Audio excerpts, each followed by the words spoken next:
السلام علیکم ورحمۃ اللہ وبرکاتہ۔ محبت الہی کا جذبہ انسان کے دل میں ہو تو اللہ تعالی بڑی قدردانی فرماتے ہیں۔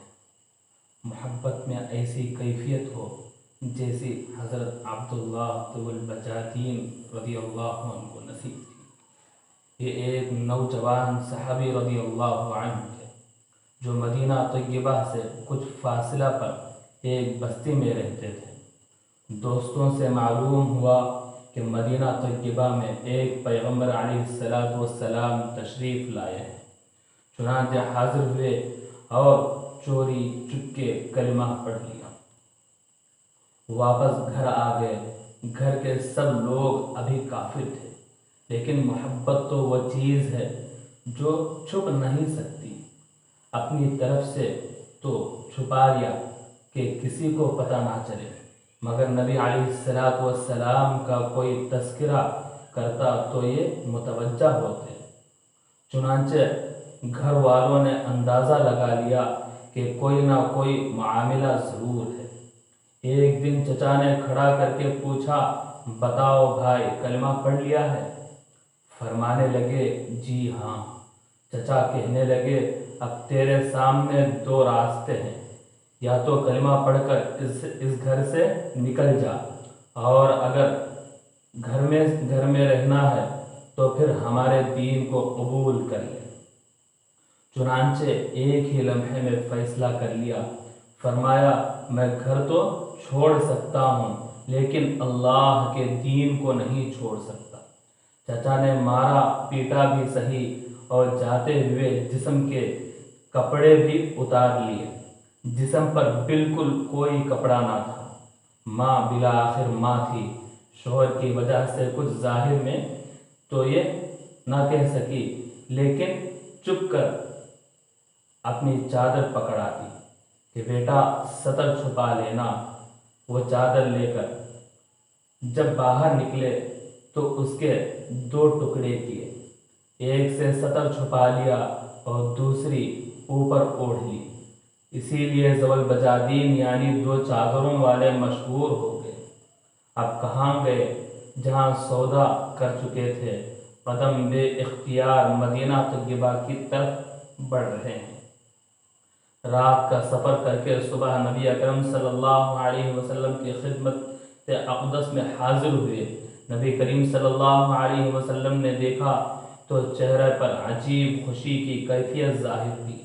صحابہ کرام رضوان اللہ علیہم اجمعین متوجہ ہوئے کہ یہ کون آیا ہے کہ جس کو دیکھ کر اللہ کے محبوب صلی اللہ علیہ وسلم کا چہرہ یوں تمتما اٹھا ہے۔ دونوں جہاں کسی کی محبت میں ہار کے وہ آ رہا ہے کوئی شب غم گزار کے۔ حاضر خدمت ہوئے اور عرض کیا کہ اے اللہ کے نبی صلی اللہ علیہ وسلم، سب کچھ چھوڑ چکا ہوں، اب تو آپ صلی اللہ علیہ وسلم کے قدموں میں حاضر ہوں۔ چنانچہ اصحاب صفہ میں شامل ہو گئے اور وہیں رہنا شروع کر دیا۔ چونکہ قربانی بہت بڑی دی تھی، محبت الہی میں اپنا سب کچھ داؤ پر لگا دیا تھا، اس لیے اس کا بدلہ بھی ایسا ہی ملنا چاہیے تھا۔ چنانچہ ان کو ایسی کیفیت حاصل تھی کہ محبت الہی میں بعض اوقات جذب میں آ جاتے۔ آج کل بعض لوگ پوچھتے ہیں کہ جی جذب کیا ہوتا ہے؟ جناب احادیث مبارکہ پڑھو، پھر پتہ چلے گا کہ جذب صحابہ کرام رضوان اللہ علیہم اجمعین پر بھی طاری ہوتا تھا۔ حدیث مبارکہ میں آیا ہے کہ یہ حضرت عبداللہ ذو البجادین رضی اللہ عنہ مسجد نبوی کے دروازے پر بعض اوقات بیٹھے ہوتے تھے، اور ایسا جذب طاری ہوتا تھا کہ اونچی آواز سے اللہ اللہ اللہ کہہ اٹھتے۔ حضرت عمر رضی اللہ عنہ نے دیکھا تو انہوں نے ڈانٹا کہ کیا کرتا ہے؟ یہ سن کر نبی اکرم صلی اللہ علیہ وسلم نے فرمایا، عمر، عبداللہ کو کچھ نہ کہو، یہ جو کچھ کر رہا ہے اخلاص سے کر رہا ہے۔ کچھ عرصہ گزرا، نبی کریم صلی اللہ علیہ وسلم ایک غزوہ میں تشریف لے گئے۔ حضرت عبداللہ رضی اللہ عنہ بھی ساتھ تھے۔ راستہ میں ایک جگہ پہنچے تو بخار ہو گیا۔ نبی کریم صلی اللہ علیہ وسلم کو پتہ چلا تو آپ صلی اللہ علیہ وسلم ابو بکر رضی اللہ عنہ و عمر رضی اللہ عنہ کو لے کر تشریف لائے۔ جب وہاں پہنچے تو حضرت عبداللہ رضی اللہ عنہ کے چند لمحات باقی تھے۔ نبی اکرم صلی اللہ علیہ وسلم نے ان کے سر کو اپنی گود مبارک میں رکھ دیا۔ یہ وہ خوش نصیب صحابی رضی اللہ عنہ ہیں جن کی نگاہیں چہرے رسول صلی اللہ علیہ وسلم پر لگی ہوئی تھی اور وہ اپنی زندگی کے آخری سانس رہے تھے۔ سبحان اللہ، گود مبارک میں ہی اپنی جان اس کیفیت میں جان آفرین کے سپرد کر دی۔ نبی کریم صلی اللہ علیہ وسلم نے ارشاد فرمایا، ان کے کفن دفن کی تیاری کرو۔ آپ صلی اللہ علیہ وسلم نے اپنی چادر بچھوائی اور فرمایا کہ عبداللہ کو اس چادر میں کفن دیا جائے گا۔ سبحان اللہ، واہ اللہ، تو بھی کتنا قدردان ہے کہ جس بدن کو تیری راہ میں ننگا کیا گیا تھا، آج اس بدن کو تو اپنے محبوب صلی اللہ علیہ وسلم کی کملی سے چھپا رہا ہے۔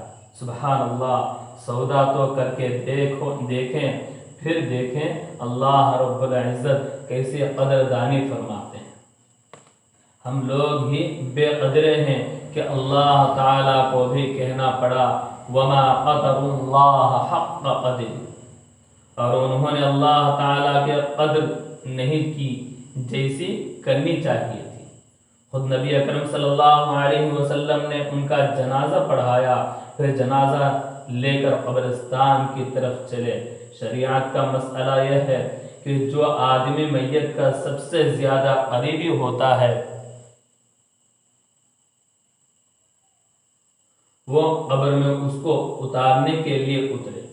اس وقت ابو بکر رضی اللہ عنہ و عمر رضی اللہ عنہ بھی کھڑے تھے۔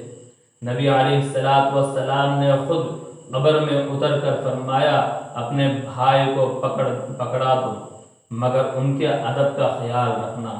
آپ صلی اللہ علیہ وسلم نے اس عاشق صادق کو اپنے ہاتھوں میں لیا اور زمین پر لٹا دیا، گویا اپنی امانت کو زمین کے سپرد کر دیا۔